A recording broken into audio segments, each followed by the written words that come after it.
Good morning friend, स्वागत है आपका फिर से हमारे चैनल इवोल्यूशन एकेडमी में। जहाँ तक कि आपको पता था, अभी हम लोग सिंपल इंटरेस्ट कर रहे थे यानी साधारण ब्याज, जिसका ये आज चौथा लेक्चर है। 3 लेक्चर ऑलरेडी हो चुका है, ये आपका चौथा लेक्चर है। चलिए ध्यान दीजिए इस पे। हम लोग थ्योरी पढ़े थे कुछ इसके बारे में,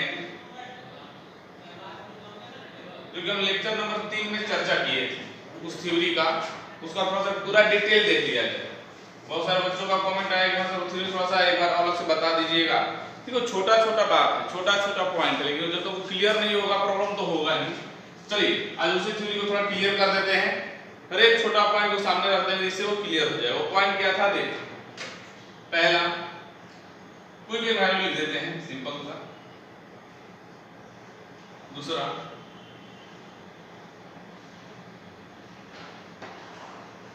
एक तीसरा पॉइंट, ज़्यादा नहीं था, इतना ही था। चलिए 2 पॉइंट समझिए, एक और खास पॉइंट बताएंगे बाद में। जैसे देखो ये क्या बोले थे, नीचे वाला हमेशा मूलधन होता है, ये भी मूलधन ही होगा।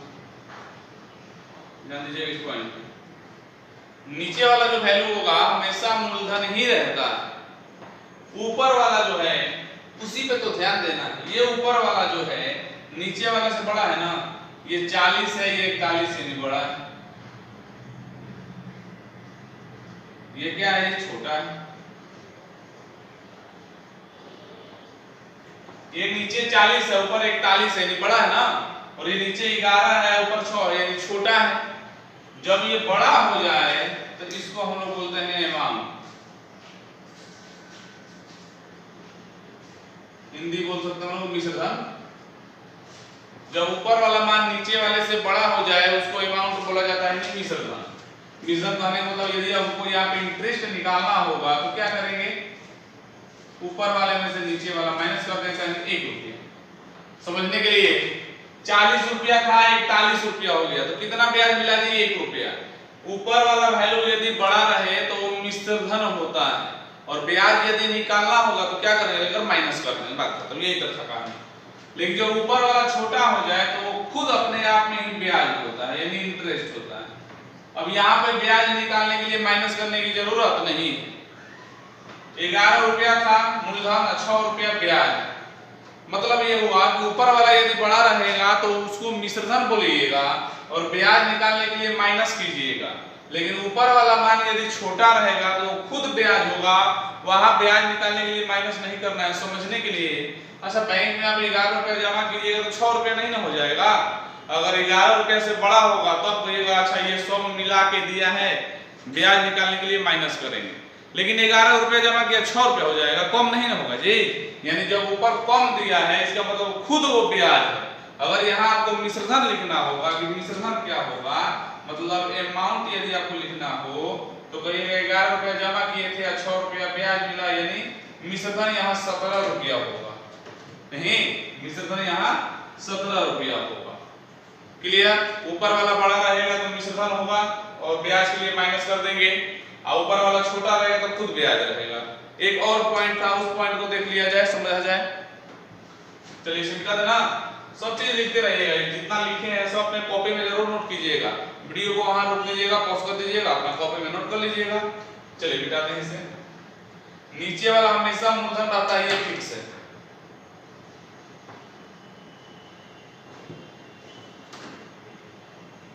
चलिए एक पॉइंट था जिसका चर्चा लेक्चर नंबर 3 में नहीं हुआ था, हल्का सा बताए थे उसके बारे में कि एक ऐसा जगह आएगा कि जब ऊपर वाला बड़ा रहे चाहे ऊपर वाला छोटा रहे वो ब्याज का ही काम करेगा। देखिए वो पॉइंट क्या है, ये स्पेशल केस है, ये स्पेशल केस है। एग्जांपल के लिए हम लिख देते हैं 25/16, ये लिख देते हैं 4/9। ये तो फिक्स है, क्या है जी, मूलधन। हम तो बोले हैं कि मूलधन रहेगा ही रहेगा। ये भी क्या होगा, मूलधन। नीचे वाला तो मूलधन ही होता है, इसमें कोई दो राय नहीं। नीचे वाला प्रिंसिपल वैल्यू ही होता है, इसमें कोई दो राय। मूलधन है तो मूलधन ही रहेगा। अब ये कहिएगा सर ये तो बड़ा है, ये बड़ा है लिख रहे हैं किससे, नीचे वाले की तुलना में। 16 है 25 से बड़ा ही ना है, ये नीचे से छोटा है। नहीं। अब ऐसा ये बड़ा है तो ये मिश्र धन होना चाहिए, जैसा कि आप बताए हैं। ब्याज निकालने के लिए 25 में से 16 माइनस करना पड़ेगा, लेकिन हम बोलेंगे कि ये भी जो है आपका ब्याज का ही काम करेगा, बड़ा हो और ये भी जो है ब्याज का ही काम करेगा। तो ये सर एक कंफ्यूजन हो गया फिर तो। अभी बोले हैं आपके ऊपर वाला बड़ा रहेगा तो मिश्रधन का काम करेगा और छोटा रहेगा तो ब्याज का, और अभी कह रहे हैं ऊपर बड़ा हो चाहे छोटा हो ब्याज का ही काम करेगा। तो कहिएगा ना सर थोड़ा सा कंफ्यूजन हो गया, एकदम कंफ्यूजन हुआ। यदि बड़ा है तो आप बोलेंगे कि मिश्रधन, लेकिन अभी हम कह रहे हैं क्या आपसे ऊपर बड़ा हो चाहे छोटा हो। अपवाद बोलते हैं ना, एक समझिए कि एक एक्सेप्शन है ये अपवाद। फिर समझ में कैसे आएगा कि ये अपवाद? ये स्पेशल केस है, स्पेशल क्वेश्चन के लिए एक स्पेशल क्वेश्चन ही आता है। और स्पेशल क्वेश्चन क्या है? वो क्वेश्चन है आपका, क्वेश्चन ऐसे रहेगा, जब रेट बराबर टाइम हो जाए, मतलब दर बराबर समय हो जाए। जिस क्वेश्चन में दर और समय आपस में बराबर हो जाएंगे, इसका मतलब r बराबर t हो जाएगा, मतलब t के जगह पे r लिख सकते हैं, r के जगह पे t लिख सकते हैं। जिस क्वेश्चन में रेट और टाइम बराबर, ये क्वेश्चन में लिखा रहेगा कि रेट और टाइम बराबर है, जिस क्वेश्चन में रेट और टाइम बराबर होगा वहां पे ये कंडीशन फेल हो जाता है। बड़ा है तो मिश्र धन, छोटा है तो ब्याज। वहां ऊपर वाले को ब्याज मान लेते हैं, चाहे बड़ा हो चाहे छोटा हो। एक बार और समझा देते हैं, क्लियर नोट कर लीजिएगा इसको कॉपी में। ऊपर वाला बड़ा हो या ऊपर वाला छोटा हो, ब्याज का ही काम करेगा। कब? स्पेशल केस में। वो स्पेशल केस क्या होगा? एक स्पेशल क्वेश्चन होगा। वो स्पेशल क्वेश्चन क्या होगा? वो जब रेट बराबर टाइम हो जाए। इसका मतलब इसको भी 2-3 क्वेश्चन करवाएंगे, देखना ना। जब रेट बराबर टाइम हो जाए, उस कंडीशन में आपका ऊपर वाला बड़ा रहे चाहे छोटा रहे, वो ब्याज का ही काम करेगा। इसको नोट कर लीजिए, इस पे आधारित एक दो क्वेश्चन करवा देंगे, क्लियर हो जाएगा। लिखिए,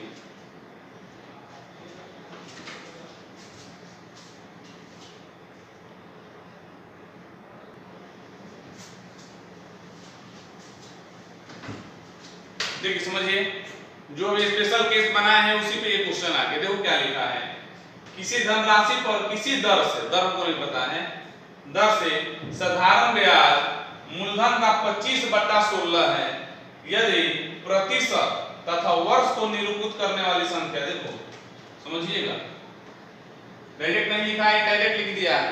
यदि प्रतिशत और वर्ष को निरूपित करने वाली संख्या है, कहने का मतलब वह संख्या जो प्रतिशत दिखाता है और वह संख्या जो वर्ष दिखाता है। तो प्रतिशत कौन दिखाता है जी? रेट, 10%, 5%। वर्ष कौन दिखाता है जी? टाइम। बराबर हो तो दर क्या हो, लिख दिया ना, बराबर। यानी वो क्वेश्चन में ही पता चल जाएगा ये कौन सा केस है। ये केस है आपका रेट बराबर टाइम वाला। रेट बराबर टाइम यानी r बराबर t वाला। बोले वो क्वेश्चन में लिखा रहेगा, तो जब रेट बराबर टाइम वाला केस आ जाए, उस कंडीशन में ऊपर वाला बड़ा रहे छोटा रहे, वो ब्याज का ही काम करता है। तो डायरेक्ट बनाया जाए इसको। आप फार्मूला तो आपको पता है, SI बराबर P गुना R गुना T/100। साधारण ब्याज क्या है? 25। कैसे पता? 25/16 है ना। तो क्या बोले, ऊपर वाला बड़ा रहे चाहे छोटा रहे, ये ब्याज ही रहेगा और ये तो मूलधन होता ही है। मूलधन 16, रेट नहीं पता, गुना R/100। आप कहिए सर यहाँ R क्यों लिख दिए? तो केस क्या है? R बराबर T वाला। R बराबर T वाला कहने का मतलब रेट के जगह पर टाइम लिख सकते हैं या टाइम की जगह पर रेट। सब कैसे पता चलेगा? क्या लिखेंगे? निकालना क्या है? दर। यदि रेट निकालना होगा तो टाइम की जगह पर रेट लिख दीजिएगा, R। यदि टाइम निकालना होगा तो रेट की जगह पर टाइम लिख दीजिएगा, T। तो T² हो जाएगा। टाइम निकालना होगा तो रेट निकालना होगा तो R² हो जाएगा। समझ गए? ये क्यों लिखे हैं? ये T की जगह पे R क्यों लिखा गया? क्योंकि रेट बराबर टाइम कुछ भी लिख सकते हैं। चलो, यानी हो जाएगा बस 16R² बराबर 2500 गुना किए तो यहाँ हो जाएगा R² बराबर 2500 बटा में 16। तो R बराबर हो जाएगा √2500 बटा में 16। ये हो जाएगा 50/4। 50 का होता है, यानी इसको लिख सकते हैं कितना? 12%। और 50/4 को घटाइए तो 25/2 माने 12.5%।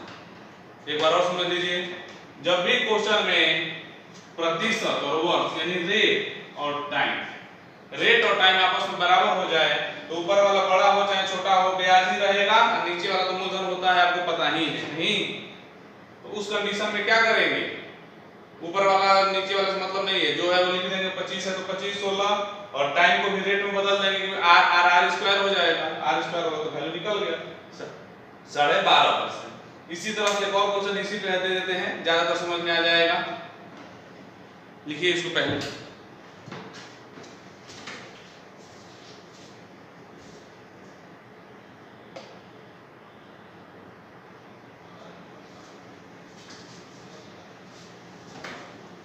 चलिए देखिए सेम उसी प्रकार से है, किसी धनराशि पर किसी दर से साधारण में उन्होंने पर 4/9 लिखा है।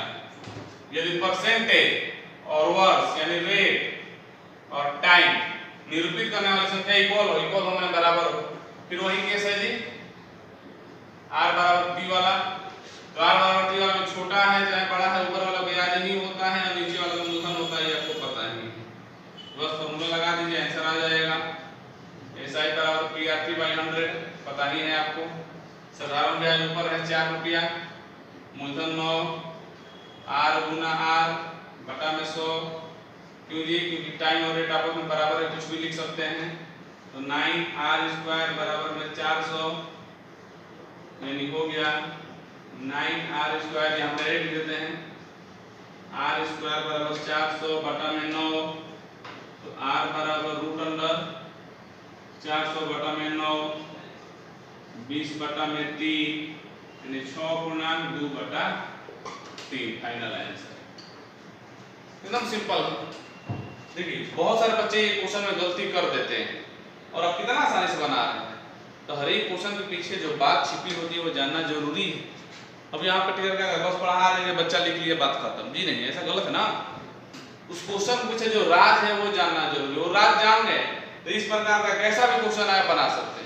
यदि आप नहीं जानते हैं सिर्फ रट गए कि बस ऐसे बनाना है, तो जो बोर्ड पे बनाए हैं एकदम यही क्वेश्चन आएगा तभी बनाइएगा, और थोड़ा सा चेंज हो जाएगा तो आपसे नहीं बनेगा।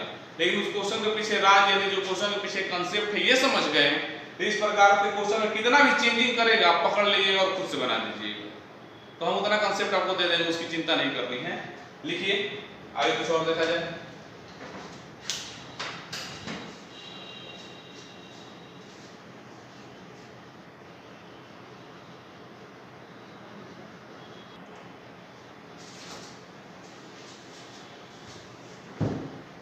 चलिए देखिए ये टाइप 3 आ गया आपका, टाइप 2 खत्म हो गया। देखिए टाइप 3 यदि 600 रुपए का 4 वर्षों का ब्याज और उतने ही रुपए का मतलब 600 का ही उतने ही रुपए का कहने का मतलब 600 का ही 2 वर्षों का ब्याज कुल 180 रेट क्या। देखो इस टाइप का एक और क्वेश्चन आता है जिसमें मूलधन अलग अलग देता है। यहाँ मूलधन तो 600 ही दे दिया ना, वहां क्या देता है कि एक बार 600 देगा तो यहाँ पे मूलधन हो सकता है 1800 दे दे 1200 दे दे। उस कंडीशन में ब्याज भी अलग अलग देगा, चाहे ब्याज मिला के भी दे सकता है लेकिन वो अलग तरीके से बनेगा। इस अलग तरीके से कैसे तो हम बताएंगे, पहले ही बना लिया जाए। इसी में डायरेक्ट बना सकते हैं एक ही फार्मूला पे P गुना R गुना T/100, टोटल ब्याज 180, मूलधन 600, 1200 मत लीजिएगा सब 600 600 तो 12 600 वही पैसा वहां भी है। समय आगे टोटल ले रहे हैं ना, समय लीजिएगा 4 साल 2 साल 6 साल, सॉरी समय वो रहना ही तो रेट है 6 साल बटा में 100। इसी टाइप का एक और क्वेश्चन आता है इसमें मूलधन अलग अलग दिया रहेगा, इसके बाद हम बताएंगे आपको। चलिए 00 से 00 कैंसिल, 36 का 18 6 का 36 यानी रेट आ गया आपका 5% आंसर होगा। देखिए बार बार कर रहे हैं जब मूलधन सेम हो उतना ही, जब मूलधन सेम हो तभी डायरेक्ट बनाएंगे। मूलधन यदि अलग अलग दे देता जैसे इसी क्वेश्चन में हम अलग अलग दे देते तब कैसे बनता थोड़ा वो देख लिया जाए। चलिए पहले इसको लिख लीजिए, तो सिंपल था। चलिए मिटाते हैं, इसी क्वेश्चन को हम चेंज करके आपको बताते हैं। देखो तब देखिए क्या कहानी। ये 600 ठीक है, ये उतना ही हटा के मान लीजिए हम लिख देते हैं 1200 और इतना इतना हो गया, तो रेट क्या हो, मतलब यहाँ पे क्या है, मूलधन चेंज है। देखिए क्यों दे दिए, दोनों क्वेश्चन एग्जाम में आते हैं। एक मूलधन यदि सेम रहेगा तो डायरेक्ट 4 साल 2 साल 6 साल जोड़ के एक ही फॉर्मूला से बना देंगे। कैसे था, 4 साल का एक बार और 2 साल का एक बार, 4 साल 2 साल 6 साल एक ही फॉर्मूला में डाल दिए थे ना, अब बन गया, आंसर आ गया। लेकिन जब मूलधन यदि अलग अलग दे दे, ये 600 है ये 1200 है, इसका मतलब ये सेम नहीं है, ये क्या है, डिफरेंट। ये क्या है, डिफरेंट है, अलग अलग है। तो हम डायरेक्ट नहीं दोनों को 4 साल 2 साल 6 साल जोड़ सकते हैं। अगर ऐसा जोड़ दिए तो गलत हो जाएगा, बार बार समझिएगा। पीछे वाले क्वेश्चन में दोनों सेम था, इसलिए समय 4 साल 2 साल 6 साल जोड़ के एक ही फार्मूला का उपयोग करके बना दिए। यहाँ मूलधन यदि अलग अलग देगा तो फार्मूला भी अलग अलग लिखना पड़ेगा। मूलधन यदि अलग अलग देगा तो फार्मूला भी अलग अलग लिखना पड़ेगा। कैसे, देखो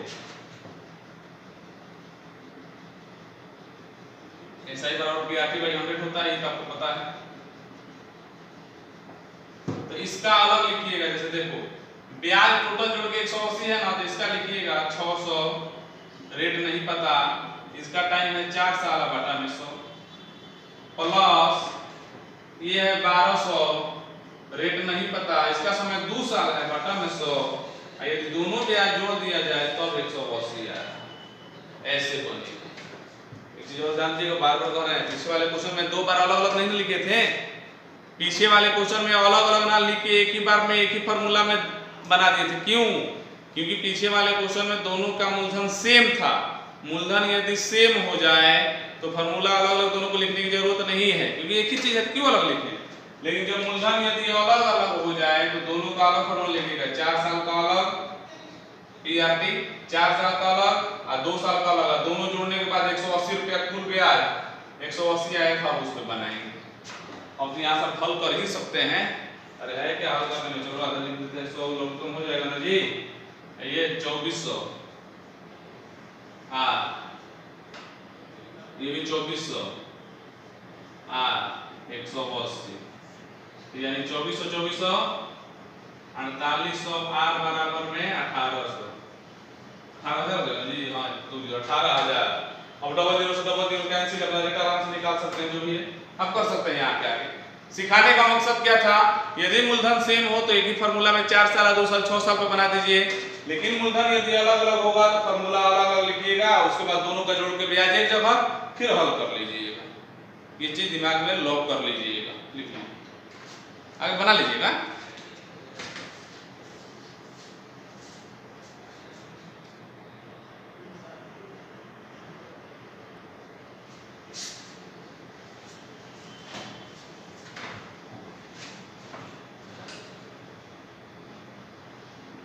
चलिए देखिए, ठीक है, 5,000 रुपए पे 2 वर्षों में जो ब्याज भिन्न भिन्न बैंक से मिला है उसका अंतर 25 रुपया है, तो ब्याज के वार्षिक दरों में अंतर क्या होगा, पाने को दिया। जैसे 5,000 रुपया बैंक में जमा किए, 2 बैंक, मान लीजिए हम डाले 5,000 रुपया PNB में, कोई और है वो 5,000 रुपया SBI में डाल दिया। तो जब 2 साल के बाद जब हम लोग को ब्याज मिला तो उस ब्याज में अंतर 25 रुपया। कहने का मतलब यदि मान लीजिए हमको मिला 200 तो उसको मिला 225, चाहे हमको मिला 200 तो उसको मिला 175, मतलब ब्याज कितना मिला है ये नहीं दिया है, ब्याज का अंतर दिया है, यानी हम दोनों में 25 रुपया का अंतर है। तो ये आखिर अंतर क्यों आया, दोनों बैंक का रेट अलग अलग होगा तभी ना अंतर आया। उसका रेट कुछ अलग होगा, मेरा रेट कुछ अलग होगा बैंक का, तभी ना बैंक थोड़ा सा अंतर आया 25 रुपया का। तो हमको रेट नहीं निकालना, उस रेट का अंतर। वैसे भी हम बोले थे आपसे, ये मशीन है आपका SI बराबर PRT/100, इस मशीन में जैसा डालिएगा रिजल्ट वैसा ही मिलेगा। यदि ब्याज डालिएगा तो ब्याज मिलेगा, यानी दर मिलेगा। यदि ब्याज का अंतर डालिएगा तो दर का अंतर मिलेगा। एक बार और, इसमें यदि ब्याज डालिएगा तो यहाँ पूरा पूरी दर मिलेगा, क्योंकि पूरा पूरा ब्याज डालेंगे। यहाँ यदि आप ब्याज का अंतर डालेंगे, हम क्या डालेंगे, ब्याज का अंतर, ब्याज का अंतर जो कि क्वेश्चन में दिया है। तो जब ब्याज का अंतर डालिएगा तो यहाँ भी आपको क्या मिलेगा, दर का अंतर। होता है ना, जैसा बोइएगा वैसा ही ना काटिएगा, जैसा मशीन में प्रोडक्ट डालिएगा रिजल्ट तो वही आने वाला है। नहीं, तो चलो ब्याज का अंतर कितना है 25 रुपया, मूलधन है 5000, रेट का अंतर निकालना है, टाइम है 2 साल बटा में 100, डबल जीरो से डबल जीरो, देखो 25 दूनी 50 यानी हो गया 4r बराबर में 1, कुछ नहीं रहता है तो क्या रहता है 1, तो 4r बराबर में 1, तो r बराबर 1/4, 1/4 बोलिए चाहे 0.25% बोलिए, 1/4 कटाइए कितना है ना 25 का 100, तो 1/4 भी सही है चाहे 0.25% भी सही है, हो गया आंसर। तो ये जो 0.25% है ये क्या है, दर है, दर का अंतर है ये, कहने का मतलब यदि किसी बैंक का 5% है तो हो सकता है इसका 5.25% होगा, तो देखो अंतर 0.25% का, यानी अंतर निकला 0.25, इतना कम थोड़ी किसी का रेट होता है। क्यों अंतर निकला, क्योंकि हम यहाँ अंतर डाले, जो डालिएगा जो भाई होता है जो सब बोइएगा वैसा ही काटिएगा। चलिए क्लियर हो गया। इसी पे एक और क्वेश्चन बना देते हैं, ज्यादातर समझ में आ जाएगा आपको, इसको लिख लीजिए, बहुत आसान है।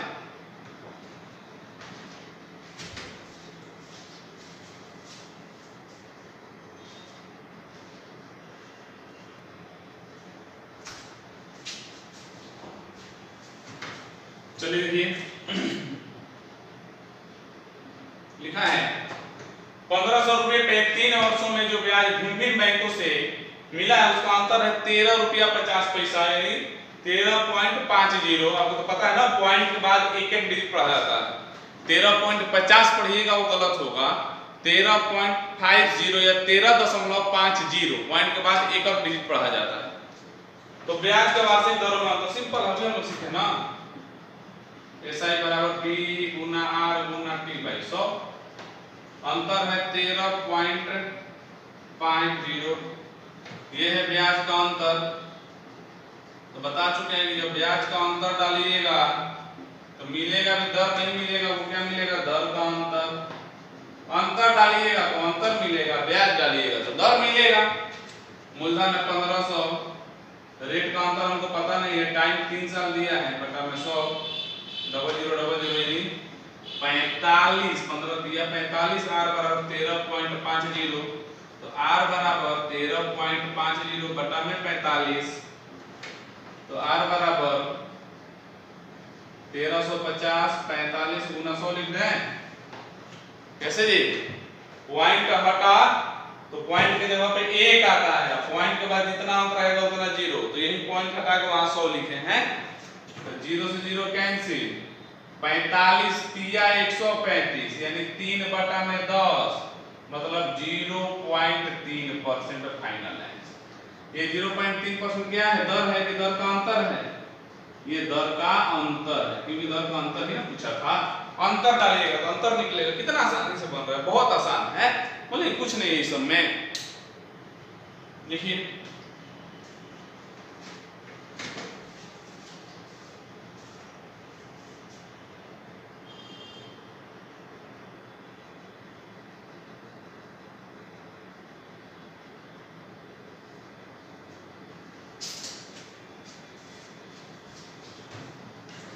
चलिए देखिए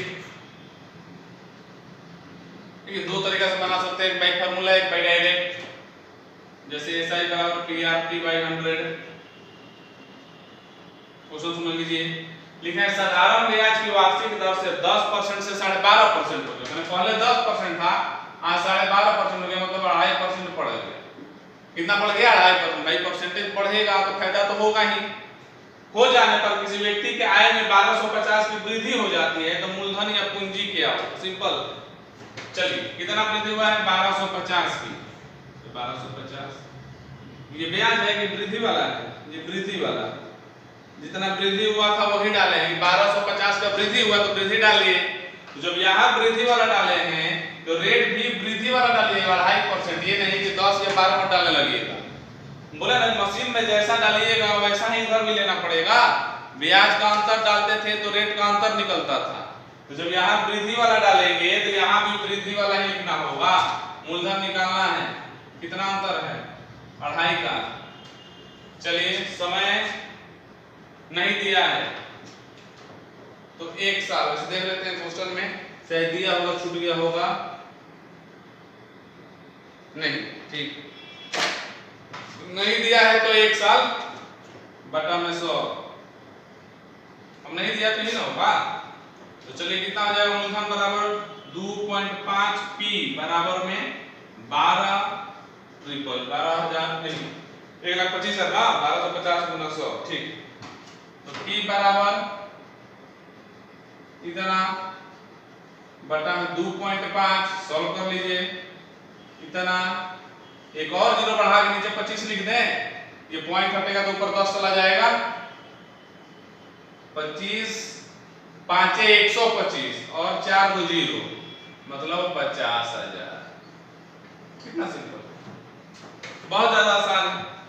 डायरेक्ट में बना सकते हैं कि 2.5% बढ़ा, तो डायरेक्ट कैसे कि 2.5% बढ़ा, 2.5% का मान दिया है 1250 तो 100% बराबर यहां से ही 50,000 आ जाएगा। लेकिन अब जो फार्मूला सीख रहे थे तो फार्मूला का ही उपाय किया जाए, नहीं जब फार्मूला का सब सीख रहे थे कहां एक्स्ट्रा दिमाग लगाए, उसमें भी अरे इसमें 10 सेकंड लगेगा तो इसमें 15 सेकंड लगेगा, क्या सब एक ही। चलो देखो बस ये सिखाने का मकसद था, खास करके लेक्चर नंबर 4 में आपको यदि ब्याज का अंतर देगा तो रेट का अंतर निकलेगा। इस मशीन में जैसा डालिएगा उधर भी ऐसा ही डालना होगा। यहाँ 1250 वृद्धि हुआ तो ये बढ़ा हुआ डाले थे, तो इसमें भी जितना वृद्धि हुआ 2.5 उतना ही डाले, इन्हें इधर वृद्धि वाला डाले या इधर 10 डाले, गलत हो जाएगा। दोनों का स्ट्रक्चर जो होगा, दोनों का मतलब मान जैसे रूप में डालिएगा दोनों एक रूप में होना चाहिए। तो चलिए आज के लिए इतना ही। लेक्चर नंबर 4 में आप सीख गए वृद्धि वाला, मूलधन वाला, रेट बराबर टाइम वाला, बहुत अच्छा क्वेश्चन इसमें सीख गए। अगला वीडियो जब लेक्चर 5 होगा उसमें पूंजी निकालने वाला, मूलधन निकालने वाला टाइप आएगा, वो भी हम लोग सीखेंगे। आज के लिए इतना ही रहने देते हैं, एक दिन में 7-8 क्वेश्चन से ज्यादा पढ़ाएंगे भी नहीं, क्योंकि देखो 40 मिनट 50 मिनट का वीडियो होगा तो आपको देखने में भी समय लगेगा, एमबी भी ज्यादा खत्म होगा, तो सब देखना है हमको, क्योंकि सस्ता नहीं, यदि 500-600 रुपये का 3 महीने का आता है। और लॉकडाउन में सब कुछ का कारोबार जब बंद है, आपके गार्जियन का बंद है, काम नहीं चल पा रहा, तो भाई कहाँ से लाइएगा पैसा, तो सब ध्यान देना है हमको। इसीलिए एक दिन उतना ही वीडियो, उतना ही शॉर्ट वीडियो बनाते हैं, छोटा छोटा शॉर्ट वीडियो बनाने मतलब क्या चीज 20 मिनट का 25 मिनट का, ताकि आपका 200-300 MB में आराम से देख भी लीजिए, कोई ज्यादा खर्च भी ना हो, सेव करना है फिर भी 200-300 सेव कर सकते हैं, कोई दिक्कत नहीं। खैर जो भी हो, लेक्चर 5 में से आगे देखेंगे और मजेदार मिलेगा। देखिए और दूसरी बात बार बार कर रहे हैं, जहां नहीं समझ में आए व्हाट्सएप पे क्वेश्चन भेज सकते हैं, आपको पता है व्हाट्सएप नंबर वो बताने की जरूरत नहीं है।